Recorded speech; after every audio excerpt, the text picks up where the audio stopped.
نحمده ونصلي على رسوله الكريم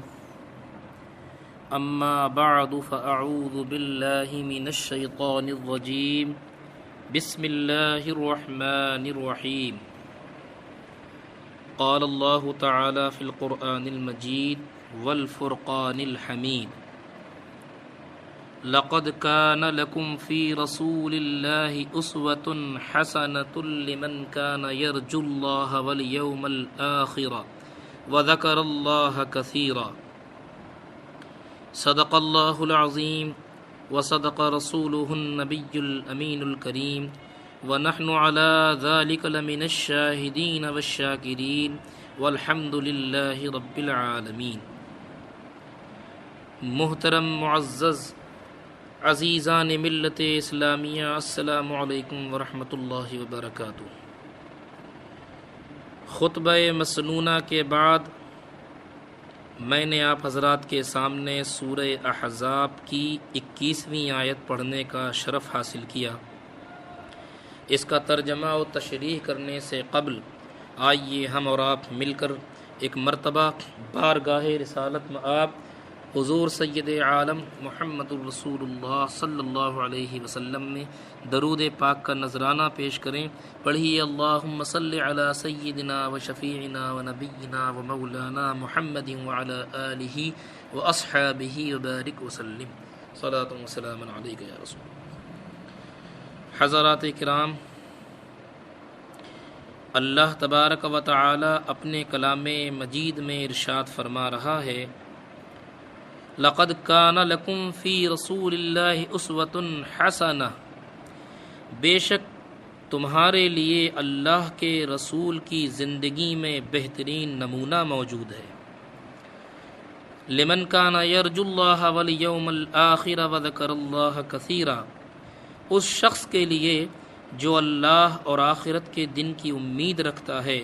اور اللہ کو بہت یاد کرتا ہے، کثرت سے اللہ کا ذکر کرتا ہے۔ اس آیت کریمہ کے اندر اللہ تبارک و تعالی نے مسلمانوں کے لیے حضور پاک کی حیات طیبہ کو بہترین نمونہ قرار دیا ہے۔ ہم اپنی زندگی کے تمام معاملات میں، چاہے وہ زندگی کے کسی بھی گوشے سے تعلق رکھتے ہوں، حضور صلی اللہ علیہ وسلم کی سیرت طیبہ کو پیش نظر رکھ کر انجام دیں،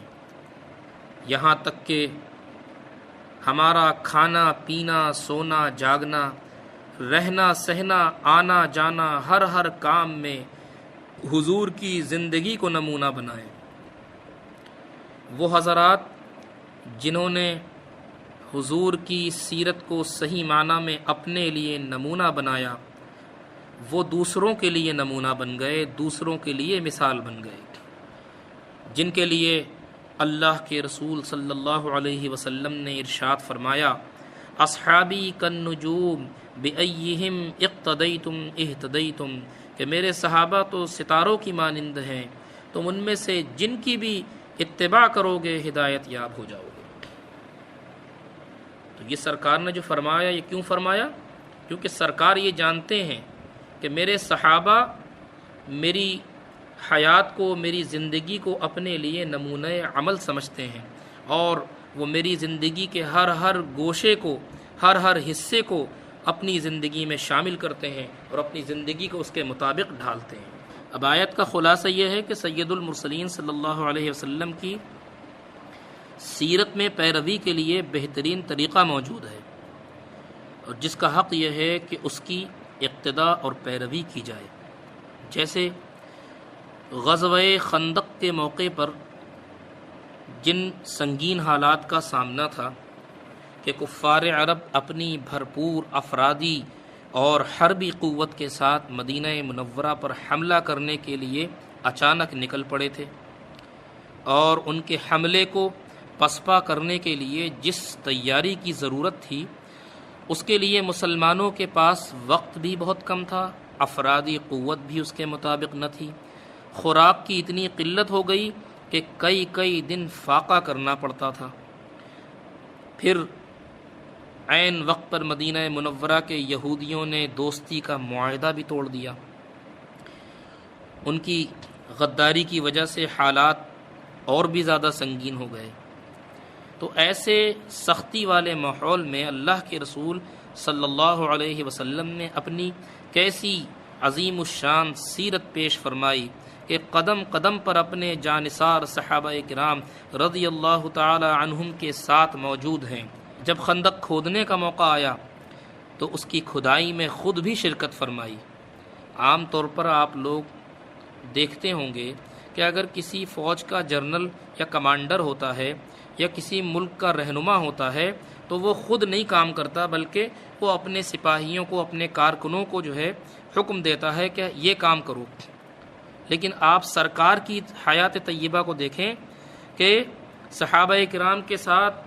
خود بھی سارے کاموں میں شریک ہو رہے ہیں، خندق بھی کھود رہے ہیں، دشمن کے لیے مدافعت کا انتظام بھی کر رہے ہیں۔ حالانکہ سرکار کی تو شان کیا تھی کہ سرکار اگر کچھ نہ کرتے اور صرف صحابہ کو حکم دیتے تو بھی کافی تھا، لیکن نہیں، کیونکہ سرکار کی زندگی یہ نمونہ عمل ہے تمام مومنین کے لیے۔ آپ اس کی کھدائی میں بھی شرکت فرماتے ہیں، چٹانوں کو بھی توڑا، مٹی کو اٹھا اٹھا کر باہر بھی پھینکا، اور جب خوراک کی قلت ہوئی تو دوسرے مجاہدین کی طرح خود بھی فاقہ کشی برداشت فرمائی۔ اس دوران اگر صحابہ کرام نے فاقے کی تکلیف سے پیٹ پر ایک پتھر باندھا تو سید العالمین صلی اللہ علیہ وسلم کے مبارک شکم پر 2 پتھر بندھے ہوئے نظر آئے۔ حضرات کرام غور فرمائیے کس قدر اللہ کے رسول صلی اللہ علیہ وسلم نے سختیاں اٹھائیں اور سینہ بسینہ کندھے سے کندھا ملا کر اپنے صحابہ کے ساتھ ہر مہم میں شریک رہے۔ شدید سردی کے باوجود صحابہ کرام رضی اللہ عنہم کے ساتھ میدان جنگ میں قیام فرمایا۔ جب دشمن حملہ آور ہوا تو اس کے لشکر کی تعداد اور حربی طاقت کو دیکھ کر پریشان نہیں ہوئے، بلکہ عزم و ہمت کا پیکر بنے رہے اور صحابہ کرام کی حوصلہ افزائی فرماتے رہے۔ بنو قریظہ کے بارے میں خبر ملی کہ انہوں نے عہد توڑ دیا ہے، تو اسے سن کر مقدس جبیں پر بل نہیں پڑا، اور منافق لوگ مختلف ہیلوں کے ذریعے سے میدان جنگ سے راہ فرار اختیار کرنے لگے، تب بھی پریشان نہ ہوئے اور استقامت کے ساتھ ان تمام حالات کا مقابلہ فرماتے رہے۔ جنگ میں ثابت قدمی اور شجاعت دکھائی، اس میں آنے والی سختیوں کا صبر و ہمت سے مقابلہ کیا، اللہ تعالیٰ کے دین کی مدد کے لیے کوئی کسر نہ چھوڑی، اور آخر کار اللہ تعالیٰ کی مدد سے کفار کے لشکروں کو شکست دی۔ ان تمام چیزوں کے پیش نظر مسلمانوں کو فرمایا گیا کہ اے مسلمانوں، تمہیں چاہیے کہ رسول کریم صلی اللہ علیہ وسلم کی سیرت کی پیروی کرو، اور یہ بات وہی مانے گا جس کے دل میں اللہ تعالیٰ کا خوف ہوگا، اس کی یاد ہوگی، اس سے امید اور قیامت کی دہشت ہوگی۔ سرکار کی زندگی کو جو نمونہ قرار دیا گیا، تمام مسلمانوں کے لیے یوں ہی نہیں قرار دیا گیا، بلکہ سرکار کی اگر آپ سیرت کا مطالعہ کریں تو آپ کو پتہ چلے گا کہ ہر مقام پر، ہر میدان میں، ہر لمحہ سرکار دو عالم صلی اللہ علیہ وسلم اپنے صحابہ کرام کے ساتھ کندھے سے کندھا ملا کر ہر کام میں شریک رہے۔ قرآن مقدس تو متعدد مقامات پر نبی کریم صلی اللہ علیہ وسلم کی اطاعت و فرما برداری اور پیروی کرنے کا حکم دیتا ہے۔ چنانچہ ایک مقام پر ارشاد فرمایا وما آتاکم الرسول فخذوہ وما نہاکم عنہ فانتہوا واتقوا اللہ ان اللہ شدید العقاب۔ رسول جو کچھ تمہیں عطا فرمائیں وہ لے لو، اور جس سے منع فرمائیں اس سے باز رہو، اور اللہ سے ڈرو، بے شک اللہ سخت عذاب دینے والا ہے۔ مزید ارشاد فرمایا قل ان کنتم تحبون اللہ فاتبعونی یحببکم اللہ ویغفر لکم ذنوبکم واللہ غفور الرحیم۔ اے حبیب فرما دیجئے کہ اے لوگو، اگر تم اللہ سے محبت کرتے ہو، اگر تم اللہ سے محبت کا دعویٰ کرتے ہو تو میرے فرما بردار بن جاؤ، اللہ تم سے محبت فرمائے گا اور تمہارے گناہ بخش دے گا، اور اللہ بخشنے والا مہربان ہے۔ معلوم یہ ہوا کہ حقیقی طور پر کامیاب زندگی وہی ہے جو اللہ کے رسول صلی اللہ علیہ وسلم کے نقش قدم پر ہو، اگر ہمارا جینا مرنا سونا جاگنا حضور صلی اللہ علیہ وسلم کے نقش قدم پر ہو جائے تو ہمارے سب کام عبادت بن جائیں گے۔ صحابہ کرام رضی اللہ تعالی عنہ کی سیرت کا مطالعہ کرنے سے یہ معلوم ہوتا ہے کہ انہوں نے اللہ کے رسول صلی اللہ علیہ وسلم کی سیرت مبارکہ پر عمل پیرا ہونے کو اپنی زندگی کا اولین مقصد بنایا ہوا تھا۔ صحابہ کرام کے نزدیک رسول اللہ کے اقوال، افعال اور احوال کی پیروی کرنے سے زیادہ محبوب اور پسندیدہ چیز اور کوئی نہ تھی۔ چنانچہ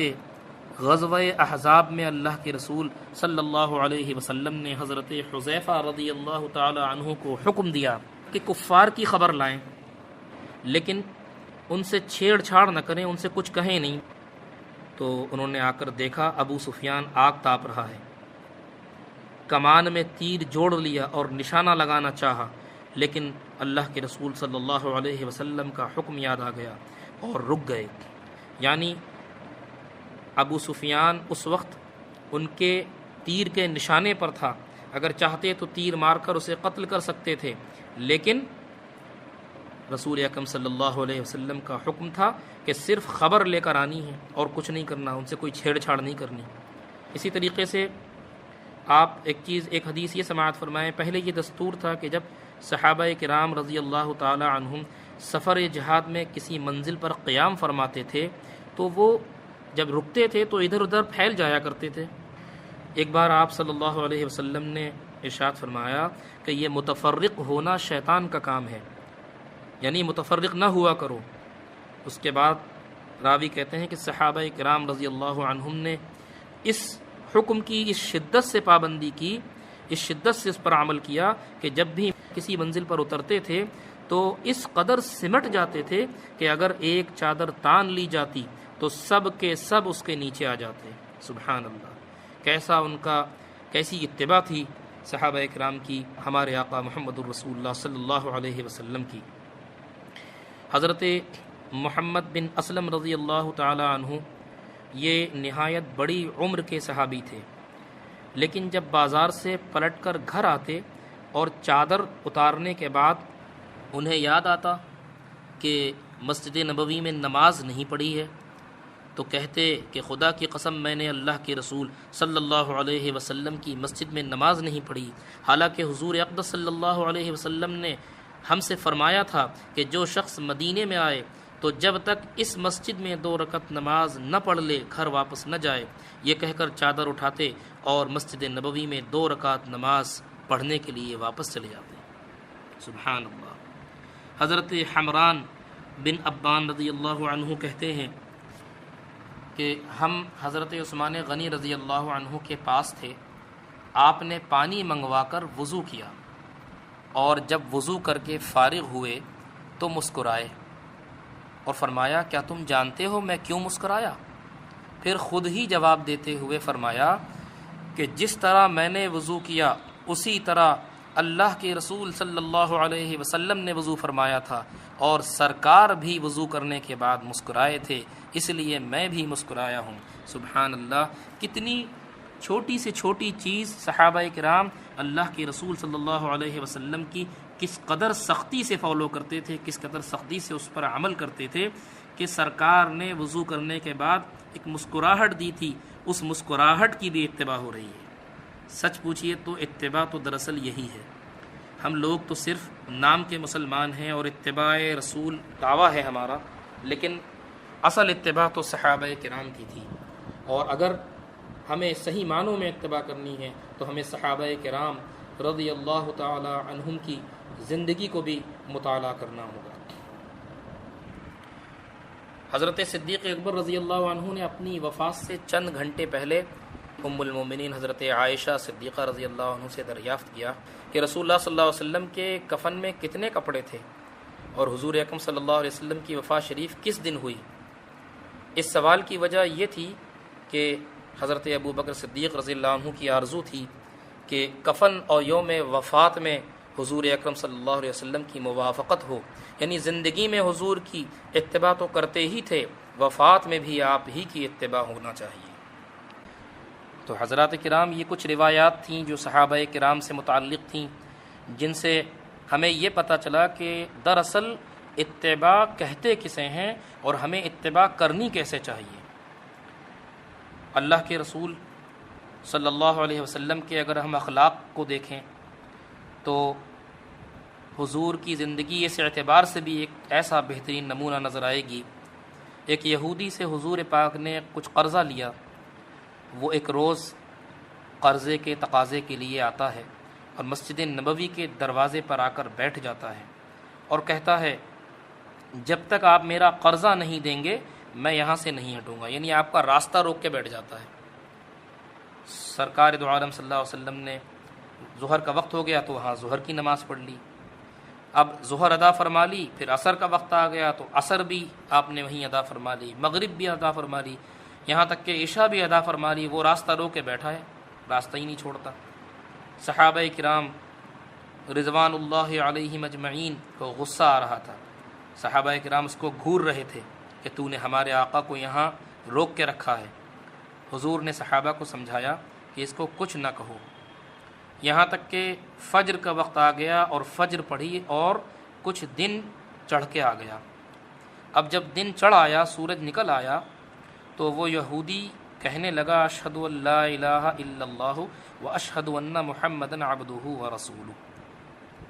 یہ تو واقعی میں ایک حیرت انگیز اور عجیب و غریب ماحول ہوگا کہ یہ تو راستہ روکے بیٹھا تھا اور ایک دم سے کلمہ پڑھ لیا۔ کہنے لگا یا رسول اللہ میں قرضہ لینے نہیں آیا تھا،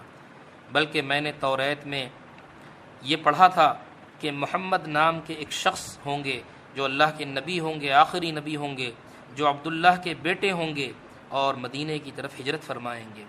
اور اس میں یہ لکھا تھا، یہ علامت لکھی تھی کہ جتنی ان کے ساتھ گستاخی کی جائے گی، ان کے صبر کو آزمایا جائے گا، ان کا صبر و تحمل اتنا ہی بڑھتا چلا جائے گا۔ اللہ کے رسول میں نے جیسا توریت میں پڑھا تھا ویسا ہی آپ کے اندر پایا۔ پھر وہ مشرب اسلام ہو جاتا ہے اور اپنا آدھا مال آپ کو دے دیتا ہے۔ تو یہ کیا چیز تھی؟ یہ سرکار کے اخلاق کریمہ تھے کہ جس کی وجہ سے اپنے تو اپنے غیر بھی آپ پر ایمان لانے سے نہیں رک پائے اور آپ کے متبع ہونے سے، آپ کے عاشق ہونے سے نہیں رہ سکے۔ تو یہ سرکار کے اخلاق کریمہ تھے۔ اگر آج کا کوئی امام یا کوئی پیشوا ہوتا تو غصے سے بھر جاتا، اس کے مریدین پٹائی لگا دیتے، لیکن یہ سرکار کے اخلاق تھے کہ یہودی راستہ روکے بیٹھا ہوا ہے، صحابہ اکرام غصہ بھی ہو رہے ہیں، لیکن سرکار نے صحابہ کو روک دیا اور سمجھایا کہ اس سے کچھ نہ کہو۔ اور ان اخلاق کا نتیجہ کیا نکلا کہ وہ یہودی مشرف با اسلام ہو گیا۔ سرکار نے ہماری زندگی کے ہر گوشے میں رہنمائی فرمائی ہے اور مکمل طریقے سے رہنمائی فرمائی ہے۔ آپ نے فرمایا جب تم کھانا کھانے بیٹھو تو پہلے اللہ کا نام لو اور بسم اللہ الرحمن الرحیم کہو۔ جس کھانے پر اللہ کا نام لیا جاتا ہے اس میں شیطان شامل نہیں ہوتا،